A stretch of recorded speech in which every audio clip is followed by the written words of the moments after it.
మీకు లోకంలో ఎప్పుడైనా రెండు మాటలు వినపడుతుంటాయి.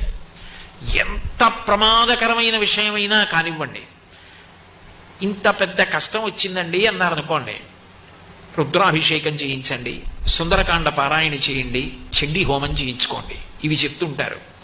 చండీ హోమం అంత శక్తివంతం అవడానికి కారణం, అంత రక్షణ కలిగి ఉండడానికి కారణం దుర్గమ్మ తల్లి యొక్క వైభవం దాని యందు ప్రకటనమైంది. అందుకే దాని పేరే దుర్గా సప్తశతి. దుర్గా పేరు కాదు, దుర్గా అంటే ఏ శక్తుల యొక్క కూడిక కలిగితే దుర్గ అయిందో చెప్తుంది. దుర్గా అన్న మాటలో దకారము, ఉకారము, రకారము, గకారము, అకారము కలిస్తే దుర్గా. ద అంటే దైత్యనాశనం. అట్లాగే ఉకారము విఘ్నమును పోగొడుతుంది. విఘ్నం అంటే కార్యహంతి, ఇంకా పని జరగకుండా పోతుంది. అట్లా జరగకుండా పోయేటట్టు చెయ్యగలిగిన, విఘ్నమును తొలగించగలిగినటువంటిది ఆ